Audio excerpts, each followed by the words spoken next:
ಗೆಳೆಯರೇ, ಒಂದು 60 ವರ್ಷದ ಕೋಟೀಶ್ವರಿಯೊಬ್ಬಳು ಉದ್ಯೋಗಕ್ಕಾಗಿ ಅಲೆದಾಡುತ್ತಿದ್ದ 22 ವರ್ಷದ ಹುಡುಗನಿಗೆ ಕೆಲಸ ಕೊಟ್ಟಳು.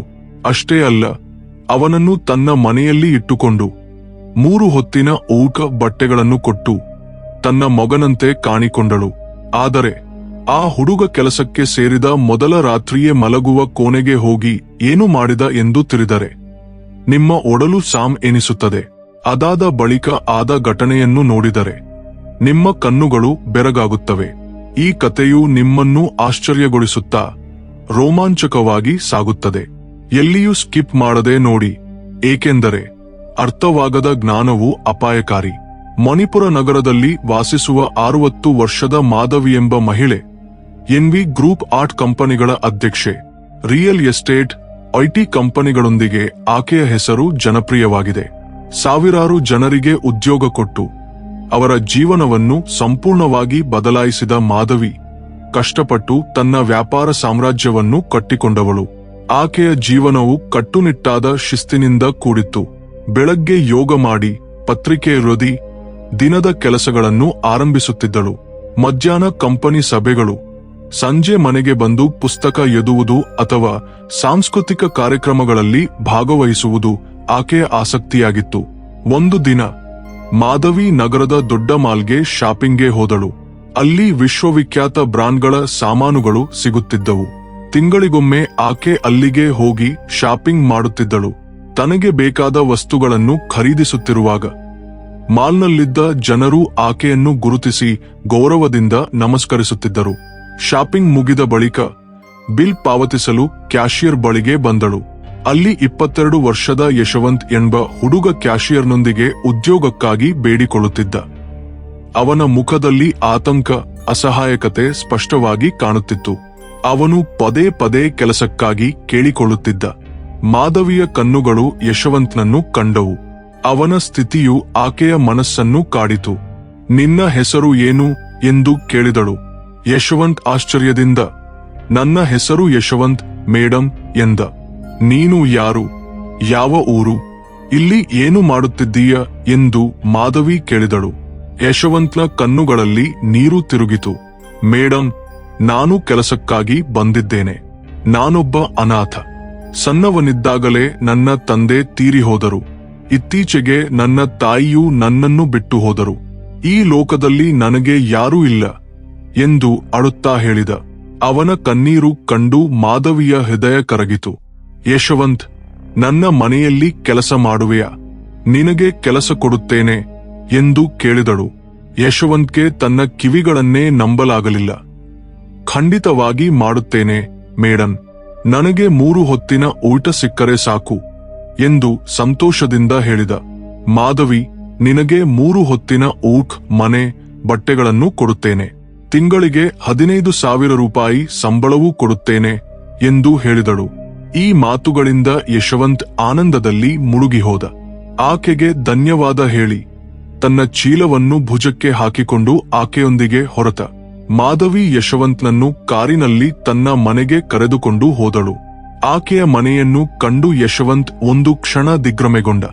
ರಾಜಭವನಕ್ಕೆ ತಕ್ಕಂತೆ ಇದ್ದ ಆ ಬಂಗಲೆ, ದೊಡ್ಡ ದೊಡ್ಡ ಗೇಟ್ಗಳು, ವಿಶಾಲವಾದ ಗಾರ್ಡನ್, ಭವ್ಯವಾದ ಪ್ರವೇಶದ್ವಾರ ಇವೆಲ್ಲವೂ ಅವನನ್ನು ಆಶ್ಚರ್ಯಗೊಳಿಸಿದವು. ಆ ಬಂಗಲೆಯಲ್ಲಿ 10 ಕಾರ್ಮಿಕರು ಮಾಧವಿಯ ಸೇವೆಯಲ್ಲಿದ್ದರು. ಮಾಧವಿ ಯಶವಂತ್ಗೆ ಒಂದು ಐಷಾರಾಮದ ಕೋಣೆಯನ್ನು ತೋರಿಸಿ, ಇದು ನಿನ್ನ ಕೋಣೆ, ಇಂದಿನಿಂದ ಕೆಲಸ ಆರಂಭಿಸಬಹುದು ಎಂದು ಹೇಳಿದಳು.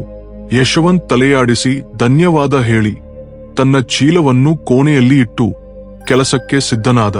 ಮೊದಲಿಗೆ ಮಾಧವಿಯ ಕೋಣೆಯನ್ನು, ಮನೆಯ ಇತರ ಭಾಗಗಳನ್ನು ಸ್ವಚ್ಛಗೊಳಿಸಿದ. ನಂತರ ವರಾಂಡದಲ್ಲಿನ ಗಿಡಗಳಿಗೆ ನೀರು ಹಾಕಿ ಆಕೆ ಸಾಕುತ್ತಿದ್ದ ನಾಯಿಗೆ ಸ್ನಾನ ಮಾಡಿಸಿದ. ಯಶವಂತ್ ಪ್ರತಿಯೊಂದು ಕೆಲಸವನ್ನು ಎಚ್ಚರಿಕೆಯಿಂದ, ಶ್ರದ್ಧೆಯಿಂದ ಮಾಡಿದ. ರಾತ್ರಿಯಾಗುವಷ್ಟರಲ್ಲಿ ಅಡುಗೆಯವನು ಊಟವನ್ನು ಸಿದ್ಧಗೊಳಿಸಿ, ಅಮ್ಮಗಾರು, ಊಟ ರೆಡಿಯಾಗಿದೆ ಎಂದು ಮಾಧವಿಯ ಕೋಣೆಯ ಬಳಿಗೆ ಬಂದು ಹೇಳಿದ. ಮಾಧವಿ ಊಟದ ಟೇಬಲ್ ಬಳಿಯಲ್ಲಿ ಕುಳಿತು ಯಶವಂತ್ನನ್ನು ಕರೆದು, ನೀನು ನನ್ನೊಂದಿಗೆ ಕುಳಿತು ತಿನ್ನು ಎಂದು ಹೇಳಿದಳು. ಯಶವಂತ್, ಅಯ್ಯೋ ಮೇಡಂ, ನಿಮ್ಮೊಂದಿಗೆ ಸಮಾನವಾಗಿ ಕುಳಿತು ತಿನ್ನುವುದೇ ಎಂದು ಸಂಕೋಚಗೊಂಡರು. ಆಕೆಯ ಒತ್ತಾಯದಿಂದ ಕುಳಿತು ತಿನ್ನಲು ಆರಂಭಿಸಿದ. ತಿನ್ನುವಾಗ, ಮಾಧವಿ, ಯಶವಂತ್, ನಿನ್ನ ಹಿನ್ನೆಲೆ ಏನು? ಯಾವ ಊರು? ಇಷ್ಟೊಂದು ಕೆಲಸದ ಅಗತ್ಯ ಏಕೆ ಎಂದು ಕೇಳಿದಳು. ಯಶವಂತ್ ಎದೆಯಿಂದ ಒಂದು ದೀರ್ಘನಿಟ್ಟು ಬಿಟ್ಟ. ಮೇಡಂ, ನಾನು ಮುಂಬೈನ ದಾದರ್ ಕಾಲನಿಯಿಂದ ಬಂದಿದ್ದೇನೆ. ನನ್ನ ತಂದೆ ಒಂದು ಕಂಪನಿಯಲ್ಲಿ ಕೆಲಸ ಮಾಡುತ್ತಿದ್ದರು. ಕಂಪನಿಯಲ್ಲಿ ಎಲೆಕ್ಟ್ರಿಕ್ ಶಾರ್ಟ್ ಸರ್ಕ್ಯೂಟ್ನಿಂದ ಅವರು ತೀರಿ ಹೋದರು. ನನ್ನ ತಾಯಿ ಕಷ್ಟಪಟ್ಟು ನನ್ನನ್ನು ಸಾಕಿದರು. ನನಗೆ ಡಿಗ್ರಿವರೆಗೂ ನದಿಸಿದರು. ಆದರೆ ಕಳೆದ ತಿಂಗಳು ಅವರು ನನ್ನನ್ನು ಒಂಟಿಯಾಗಿ ಬಿಟ್ಟು ಹೋದರು ಎಂದು ದುಃಖದಿಂದ ಹೇಳಿದ. ಮಾಧವಿ ಅವನನ್ನು ಸಂತೈಸುತ್ತಾ, ಯಶವಂತ್, ದುಃಖಪಡಬೇಡ. ಇನ್ನು ಮುಂದೆ ನೀನು ನನ್ನ ಮಗನಂತೆ. ನಿನಗೆ ಅನಾಥನೆಂಬ ಭಾವನೆ ಬರದಂತೆ ನೋಡಿಕೊಳ್ಳುತ್ತೇನೆ. ಧೈರ್ಯವಾಗಿರು. ನಿನಗೆ ಎಲ್ಲಾ ಸೌಕರ್ಯಗಳನ್ನು ಕೊಡುತ್ತೇನೆ. ಕಷ್ಟಪಟ್ಟು ಕೆಲಸ ಮಾಡಿ ಒಳ್ಳೆಯ ಭವಿಷ್ಯವನ್ನು ಕಟ್ಟಿಕೋ ಎಂದು ಹೇಳಿದಳು. ಆಕೆಯ ಮಾತುಗಳು ಯಶವಂತ್ಗೆ ಧೈರ್ಯ ತುಂಬಿದವು. ಅವನು ಕೃತಜ್ಞತೆಯಿಂದ ಆಕೆಯನ್ನು ನೋಡಿದ. ಊಟದ ಬಳಿಕ ಮಾಧವಿ, ಯಶವಂತ್, ನನಗೆ ಮಧ್ಯರಾತ್ರಿಯಲ್ಲಿ ಬಿಸಿನೀರು ಕುಡಿಯುವ ರೂಢಿಯಿದೆ. ನೀನು ನನ್ನ ಕೋಣೆಯಲ್ಲೇ ಮಲಗು. ನನಗೆ ಏನಾದರೂ ಅಗತ್ಯವಾದರೆ ಸಹಾಯವಾಗುತ್ತದೆ ಎಂದು ಹೇಳಿದಳು. ಯಶವಂತ್, ಸರಿ ಮೇಡಂ ಎಂದು ಆಕೆಯ ಹಾಸಿಗೆಯಿಂದ ಸ್ವಲ್ಪ ದೂರದಲ್ಲಿ ಮಲಗಿದ. ಕೆಲವು ಕ್ಷಣಗಳ ನಂತರ ಮಾಧವಿ ಗಾಢ ನಿದ್ದೆಗೆ ಜಾರಿದಳು. ಯಶವಂತ್ ಕೂಡ ನಿದ್ದೆಗೆ ಒಲಿದ. ಮಾಧವಿಗೆ ನಿದ್ದೆಯಲ್ಲಿ ಯಾರೋ ತನ್ನ ಸೊಂಟದ ಮೇಲೆ ಕೈಯಿಟ್ಟು ಮುಟ್ಟಿದಂತೆ ಭಾಸವಾಯಿತು. ಆಕೆ ಭಯದಿಂದ ಕಣ್ಣು ತೆರೆದು ನೋಡಿದಾಗ ಯಶವಂತ್ ಆಕೆಯ ಸೊಂಟದ ಮೇಲೆ ಕೈಯಿಟ್ಟು ಮಲಗಿದ್ದ. ಮಾಧವಿ ಜೋರಾಗಿ ಕಿರುಚಿ ಅವನನ್ನು ತಳ್ಳಿದಳು. ಯಶವಂತ್ ನಿದ್ದೆಯಿಂದ ಎದ್ದು, ಏನಾಯಿತು ಮೇಡಂ ಎಂದು ಕೇಳಿದ. ಮಾಧವಿ ಕೋಪದಿಂದ, ನೀನು ನನ್ನ ಪಕ್ಕದಲ್ಲಿ ಏಕೆ ಮಲಗಿದ್ದೀಯ? ನನ್ನ ಬಳಿಗೆ ಏಕೆ ಬಂದೆ? ನಿನ್ನ ಉದ್ದೇಶ ಏನು ಎಂದು ಕೂಗುತ್ತಾ ಹೊರಗೆ ಬಂದಳು. ಆ ಕೂಗಾಟವನ್ನು ಕೇಳಿ ಮನೆಯ ಸಿಬ್ಬಂದಿ ಆಕೆಯ ಕೋಣೆಯ ಬಳಿಗೆ ಬಂದರು. ಯಶವಂತ್ ಭಯದಿಂದ, ಮೇಡಂ, ದಯವಿಟ್ಟು ಕ್ಷಮಿಸಿ. ನನಗೆ ನಿದ್ದೆಯಲ್ಲಿ ನಡೆಯುವ ಕಾಯಿಲೆ ಇದೆ. ನನ್ನಿಂದ ನಿಮ್ಗೆ ತೊಂದರೆಯಾದರೆ ಕ್ಷಮಿಸಿ ಎಂದ. ಅವನು ನಿದ್ದೆಯಲ್ಲಿ ನಡೆಯುವ ಕಾಯಿಲೆಯ ಬಗ್ಗೆ ಹೇಳಿದಾಗ ಮಾಧವಿ ಸ್ವಲ್ಪ ಶಾಂತಗೊಂಡಳು. ಸರಿ, ನೀನು ಬೇರೆ ಕೋಣೆಗೆ ಹೋಗಿ ಮಲಗು ಎಂದು ಹೇಳಿದಳು. ಯಶವಂತ್ ಆಕೆಯ ಮಾತಿನಂತೆ ತನ್ನ ಕೋಣೆಗೆ ಹೋಗಿ ಮಲಗಿದ. ಆದರೆ ಮೊದಲ ದಿನವೇ ಮಾಧವಿಯ ಬಳಿ ಗಲಾಟೆ ಮಾಡಿಕೊಂಡೆನೆಂದು ಭಯದಿಂದ ಅವನಿಗೆ ನಿದ್ದೆ ಬರಲಿಲ್ಲ. ಮರುದಿನ ಬೆಳಗ್ಗೆ ಯಶವಂತ್ ಮಾಧವಿಗೆ ಸ್ನಾನಕ್ಕೆ ನೀರು ಸಿದ್ಧಗೊಳಿಸಿ ಕಾಚಿ ತಂದುಕೊಟ್ಟ. ಮಾಧವಿ ಅವನ ಮುಖವನ್ನು ನೋಡಲಾಗದೆ ಸಿಗ್ಗಿನಿಂದ ಕಾಸಿಯನ್ನು ಕುಡಿದು ಸ್ನಾನಕ್ಕೆ ಹೋದಳು. ಆ ದಿನದಿಂದ ಯಶವಂತ್ ಆಕೆಯ ಬೆಳಗಿನ ತಿಂಡಿ, ಮಧ್ಯಾಹ್ನದ ಊಟ, ರಾತ್ರಿಯ ಭೋಜನ ಮತ್ತು ಇತರ ಅಗತ್ಯಗಳನ್ನು ಎಚ್ಚರಿಕೆಯಿಂದ ನೋಡಿಕೊಂಡ. ಅವನ ಸತ್ಯಶೀಲತೆಯನ್ನು, ಶ್ರದ್ಧೆಯನ್ನು ಗಮನಿಸಿದ ಮಾಧವಿ, ನಿನ್ನ ನಿದ್ದೆಯಲ್ಲಿ ನಡೆಯುವ ಕಾಯಿಲೆಯನ್ನು ಕಡಿಮೆ ಮಾಡಲು ಮುಂದಿನ ವಾರ ಒಬ್ಬ ಪ್ರಸಿದ್ಧ ವೈದ್ಯರನ್ನು ಭೇಟಿಯಾಗೋಣ ಎಂದು ಹೇಳಿದಳು. ಯಶವಂತ್, ಸರಿ ಮೇಡಂ ಎಂದು ಸಂತೋಷಪಟ್ಟ. 4 ದಿನಗಳ ಕಾಲ ಎಲ್ಲವೂ ಸಾಮಾನ್ಯವಾಗಿತ್ತು. ಅವನು ತನ್ನ ಕೆಲಸವನ್ನು ಪ್ರಾಮಾಣಿಕವಾಗಿ ಮಾಡುತ್ತಿದ್ದ. ಆದರೆ 5ನೇ ದಿನದ ಮಧ್ಯರಾತ್ರಿ ಮಾಧವಿ ನೀರು ಕುಡಿಯಲು ಹೊರಗೆ ಬಂದಾಗ ಯಶವಂತ್ ಆಕೆಯ ಕೋಣೆಯ ಬಾಗಿಲ ಬಳಿ ಮಲಗಿದ್ದ. ಇವನು ನಿದ್ದೆಯಲ್ಲಿ ನಡೆದು ಬಂದು ನನ್ನ ಬಾಗಿಲ ಬಳಿ ಮಲಗಿದ್ದಾನೆ ಎಂದು ಭಾವಿಸಿ ಮಾಧವಿ ಅವನನ್ನು ಎಬ್ಬಿಸಿ ತಾನೇ ಕುಳಿತುಕೊಂಡು ಅವನನ್ನು ಅವನ ಕೋಣೆಗೆ ಕರೆದುಕೊಂಡು ಹೋಗಿ ಬಿಟ್ಟಳು. ಮರುದಿನ ಬೆಳಗ್ಗೆ ಮಾಧವಿ ಎಂದಿನಂತೆ ಕಾಸಿ ಕುಡಿದು ಸ್ನಾನಕ್ಕೆ ಹೋದಳು. ಸ್ನಾನ ಮುಗಿಸಿ ಹೊರಗೆ ಬಂದಾಗ ಯಶವಂತ್ ಸ್ನಾನದ ಕೋಣೆಯ ಬಳಿ ನಿಂತಿದ್ದ. ಆಕೆ ಆಘಾತಗೊಂಡಳು. ಇಲ್ಲಿ ಏಕೆ ನಿಂತಿದ್ದೀಯ ಎಂದು ಕೇಳಿದಳು. ಯಶವಂತ್ ತಲೆ ತಗ್ಗಿಸಿಕೊಂಡು, ಮೇಡಂ, ನಿಮ್ಗೆ ಏನಾದರೂ ಸಹಾಯ ಬೇಕಾದೀತೆಂದು ಬಂದೆ ಎಂದ. ಮಾಧವಿ ಅವನ ಉತ್ತರದಿಂದ ತೀವ್ರವಾಗಿ ಭಾವನಾತ್ಮಕವಾಯಿತು. ನಾನು ಹೇಳಿದ ಕೆಲಸವನ್ನು ಮಾಡು. ಇನ್ನು ಮುಂದೆ ನನ್ನ ಕೋಣೆಯ ಬಳಿಗೆ ಅಥವಾ ಸ್ನಾನದ ಕೋಣೆಯ ಬಳಿಗೆ ಬರಬೇಡ ಎಂದು ಹೇಳಿ ತನ್ನ ಕೋಣೆಗೆ ಹೋದಳು. ಆ ದಿನ ಯಶವಂತ್ ಮಾಡಿದ ಕೆಲಸಗಳು, ಅವನ ನೋಟಗಳು ಮಾಧವಿಗೆ ಅಸ್ವಸ್ಥತೆಯನ್ನುಂಟು ಮಾಡಿದವು. ಅದೇ ದಿನ ಮಧ್ಯರಾತ್ರಿ ಮಾಧವಿ ನೀರು ಕುಡಿಯಲು ಬಂದು ತನ್ನ ಕೋಣೆಯ ಬಾಗಿಲನ್ನು ಮುಚ್ಚಿಡಲು ಮರೆತು ಮಲಗಿದಳು. ಕೆಲವು ಕ್ಷಣಗಳ ಬಳಿಕ ಯಶವಂತ್ ನಿದ್ದೆಯಲ್ಲಿ ನಡೆಯುತ್ತಾ ಆಕೆಯ ಕೋಣೆಗೆ ಬಂದು ಆಕೆಯನ್ನು ಗಟ್ಟಿಯಾಗಿ ತಬ್ಬಿಕೊಂಡು ಮಲಗಿದ. ಯಾರೋ ತನ್ನ ಮೇಲೆ ಕೈಯಿಟ್ಟಂತೆ ಗಮನಿಸಿದ ಮಾಧವಿ ಆಕೆ ಕಣ್ಣುಗಳನ್ನು ತೆರೆದು ನೋಡಿದಳು. ಯಶವಂತ್ ಆಕೆಯ ಸೊಂಟವನ್ನು ಕೈಯಿಂದ ಹಿಡಿದುಕೊಂಡು ಗಾಢ ನಿದ್ದೆಯಲ್ಲಿದ್ದ. ಇದನ್ನು ಕಂಡು ಕೋಪದಿಂದ ರಗರಗಿದ ಮಾಧವಿ ಅವನ ನೆತ್ತಿಯ ಮೇಲೆ ಗಟ್ಟಿಯಾಗಿ ಬಾರಿಸಿ ಎಬ್ಬಿಸಿದಳು. ಯಶವಂತ್ ತಡಬಡಾಯಿಸುತ್ತಾ ಎದ್ದು, ಏನಾಯಿತು ಮೇಡಂ ಎಂದು ಕೇಳಿದ. ಮಾಧವಿ ಕೋಪದಿಂದ, ನೀನು ಇಲ್ಲಿ ಏನು ಮಾಡುತ್ತಿದ್ದೀಯ? ಎಷ್ಟು ಸಲ ಹೇಳಬೇಕು ನನ್ನ ಕೋಣೆಗೆ ಬರಬೇಡ ಎಂದು? ನೀನು ಉದ್ದೇಶಪೂರ್ವಕವಾಗಿಯೇ ನನ್ನ ಬಳಿಗೆ ಬರುತ್ತಿದ್ದೀಯ. ನನಗೆ ತುಂಬಾ ತೊಂದರೆಯಾಗುತ್ತಿದೆ. ಈಗಲೇ ಇಲ್ಲಿಂದ ಹೊರಡು ಎಂದು ಕೂಗಿದಳು. ಯಶವಂತ್ ತನ್ನ ಕಾಯಿಲೆಯಿಂದ ಇಂತಹದ್ದನ್ನು ಮಾಡಿದರು. ಇದು ಮಾಧವಿಯ ಮನಸ್ಸನ್ನು ತೀವ್ರವಾಗಿ ಗಾಯಗೊಳಿಸಿತು. ಇಷ್ಟೊಂದು ಚಿಕ್ಕ ಹುಡುಗ ನನ್ನ ಮೇಲೆ ಏಕೆ ಇಂತಹ ಆಸಕ್ತಿ ತೋರುತ್ತಿದ್ದಾನೆ? ಇದೇ ರೀತಿ ಮುಂದುವರಿದರೆ ನನ್ನ ಗೌರವಕ್ಕೆ ಭಂಗ ಬರುತ್ತದೆ ಎಂದು ಆಲೋಚಿಸಿದಳು.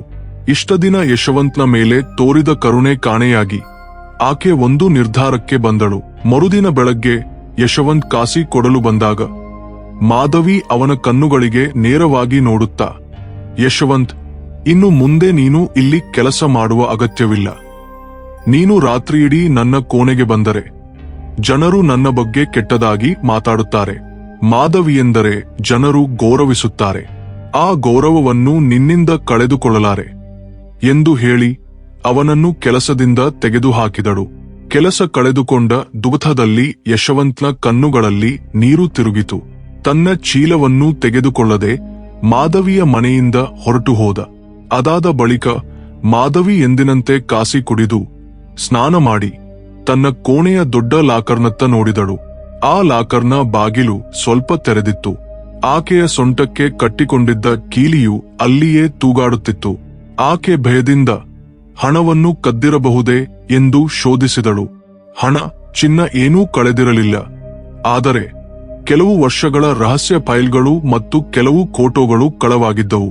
ಇದನ್ನು ಕಂಡು ಮಾಧವಿ ಆಘಾತದಲ್ಲಿ ಕುಳಿತು ಬಿಟ್ಟಳು. ಅಂದರೆ ಯಶವಂತ್ ನಿದ್ದೆಯಲ್ಲಿ ನಡೆಯುವ ಕಾಯಿಲೆ ಎಂದು ಹೇಳಿಕೊಂಡು ನನ್ನ ಬಳಿಗೆ ಬಂದು ನನ್ನ ಸೊಂಟದ ಕೀಲಿಯನ್ನು ಕದ್ದಿದ್ದಾನೆಯೇ ಎಂದು ಅರ್ಥ ಮಾಡಿಕೊಂಡಳು. ಯಶವಂತ್ ತನ್ನನ್ನು ಮೋಸಗೊಳಿಸಿದ್ದಾನೆ ಎಂದು ಆಕೆಗೆ ತಿಳಿಯಿತು. ಆಕೆಯ ಮನಸ್ಸಿನಲ್ಲಿ ಎಷ್ಟೋ ಪ್ರಶ್ನೆಗಳು. ಯಶವಂತ್ ಯಾರು? ಅವನ ಉದ್ದೇಶವೇನು? ಆ ಖೈಲ್ಗಳೊಂದಿಗೆ ಏನು ಮಾಡಲಿದ್ದಾನೆ ಎಂದು ಆತಂಕಗೊಂಡಳು. ಏನು ಮಾಡಬೇಕೆಂದು ಆಲೋಚಿಸಿ ತಕ್ಷಣವೇ ಯಶವಂತ್ ಹೇಳಿದ್ದ ಮುಂಬೈನ ದಾದರ್ ಕಾಲನಿಗೆ ಹೋದಳು. ಅಲ್ಲಿನ ಜನರೊಂದಿಗೆ ಯಶವಂತ್ ಬಗ್ಗೆ ಕೇಳಿದಾಗ ಇಲ್ಲಿ ಯಶವಂತ್ ಎಂಬವನು ಯಾರೂ ಇಲ್ಲ ಎಂದು ಹೇಳಿದರು. ಆಕೆ ಮನೆಗೆ ಬಂದು ಆಳವಾಗಿ ಆಲೋಚಿಸಿದಳು.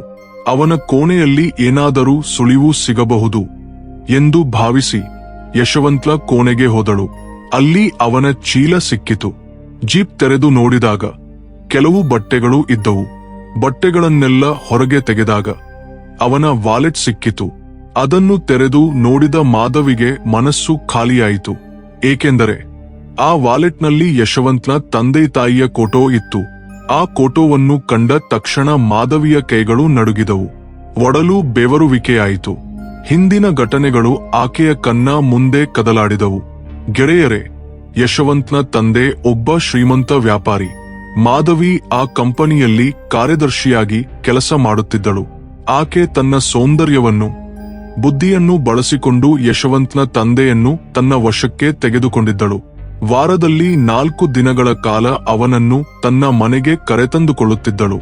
ಯಶವಂತ್ನ ತಂದೆ ಆಕೆಯ ಮಾತುಗಳಿಗೆ ಲೊಂಗಿ ಹೋಗುತ್ತಿದ್ದ. ಮಾಧವಿಗೆ ಅವನ ಮೇಲೆ ಪ್ರೀತಿ ಇರಲಿಲ್ಲವಾದರೂ ಅವನ ಆಸ್ತಿಯ ಮೇಲೆ ಕಣ್ಣಿಟ್ಟಿದ್ದಳು. ಆ ಆಸ್ತಿಗಾಗಿ ಅವನೊಂದಿಗೆ ಸಂಬಂಧವನ್ನಿಟ್ಟುಕೊಂಡಿದ್ದಳು. ಅವನ ದೌರ್ಬಲ್ಯವನ್ನು ಬಳಸಿಕೊಂಡು ಕಂಪನಿಯ ದಾಖಲೆಗಳನ್ನು ಕಾಪಿ ಮಾಡಿದ್ದಳು. ನಿಧಾನವಾಗಿ ಕಂಪನಿಯ ಷೇರುಗಳನ್ನು ತನ್ನ ಹೆಸರಿಗೆ ವರ್ಗಾಯಿಸಿಕೊಂಡಿದ್ದಳು.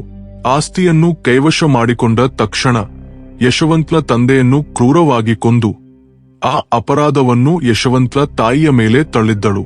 ನ್ಯಾಯಾಲಯವು ಯಶವಂತ್ನ ತಾಯಿಗೆ 30 ವರ್ಷಗಳ ಜೈಲು ಶಿಕ್ಷೆಯನ್ನು ವಿಧಿಸಿತು. ಚಿಕ್ಕ ವಯಸ್ಸಿನಲ್ಲೇ ಅನಾಥನಾದ ಯಶವಂತ್ ನ್ಯಾಯಾಲಯದ ಆದೇಶದಂತೆ ಅನಾಥಾಶ್ರಮದಲ್ಲಿ ಬೆಳೆದ.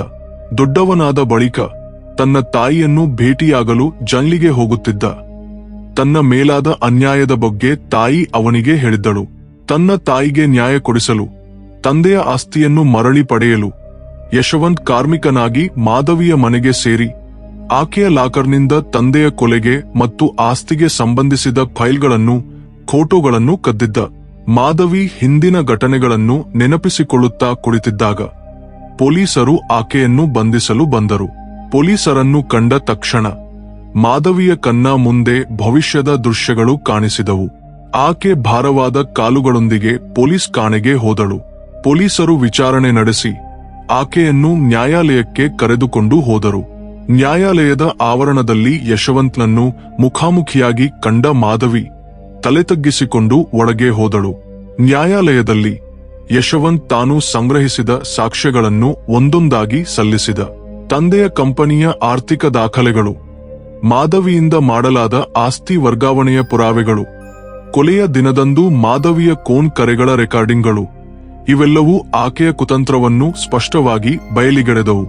ಯಶವಂತ್ ತನ್ನ ತಾಯಿ ನಿರಪರಾಧಿಯೆಂದು ಸಾಬೀತುಪಡಿಸಲು ತಾನು ನಡೆಸಿದ ತನಿಖೆಯ ವಿವರಗಳನ್ನು ಹೇಳಿದ.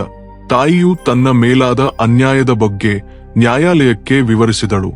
ಯಶವಂತ್ನ ಸಾಕ್ಷ್ಯಗಳು ಮಾಧವಿಯ ವಿರುದ್ಧದ ಆರೋಪಗಳನ್ನು ಬಲಪಡಿಸಿದವು. ಕೊನೆಗೆ ನ್ಯಾಯಾಲಯವು ಯಶವಂತ್ನ ತಾಯಿಯನ್ನು ನಿರಪರಾಧಿಯೆಂದು ಘೋಷಿಸಿ ತಕ್ಷಣವೇ ಬಿಡುಗಡೆ ಮಾಡಲು ಆದೇಶಿಸಿತು. ಮಾಧವಿಯಿಂದ ಅಕ್ರಮವಾಗಿ ಸಂಪಾದಿಸಲಾದ ಆಸ್ತಿಯು ಯಶವಂತ್ಗೆ ಸೇರಿದೆ ಎಂದು ತೀರ್ಪು ನೀಡಿತು. ಮಾಧವಿಯ ಅಪರಾಧಗಳಿಗಾಗಿ 30 ವರ್ಷಗಳ ಜೈಲು ಶಿಕ್ಷೆಯನ್ನು ವಿಧಿಸಿತು. ನ್ಯಾಯಾಲಯದಿಂದ ಹೊರಬಂದ ಯಶವಂತ್ ತನ್ನ ತಾಯಿಯ ಮುಖದಲ್ಲಿ ಮಂದಹಾಸವನ್ನು ಕಂಡು ನಿಧಾನವಾಗಿ ಒಂದು ದೀರ್ಘ ನಿಟ್ಟುಬಿಟ್ಟ. ಅವನ ದೀರ್ಘ ಹೋರಾಟವು ಯಶಸ್ವಿಯಾಯಿತು. ಅನ್ಯಾಯವೂ ಸೋತಿತು, ನ್ಯಾಯವೂ ಗೆದ್ದಿತು. ತಾಯಿ ಮಗನನ್ನು ಒಂದುಗೂಡಿಸಿತು. ಗೆಳೆಯರೇ, ಈ ಕಥೆಯು ನಿಮ್ಗೆ ಇಷ್ಟವಾಯಿತೆ? ಇಷ್ಟವಾದರೆ ಲೈಕ್ ಮಾಡಿ, ನಮ್ಮ ಚಾನೆಲ್ಗೆ ಸಬ್ಸ್ಕ್ರೈಬ್ ಮಾಡಿ. ಮತ್ತೊಂದು ಹೊಸ ವಿಡಿಯೋದೊಂದಿಗೆ ಭೇಟಿಯಾಗುವೆವು. ಜೈ ಹಿಂದ್.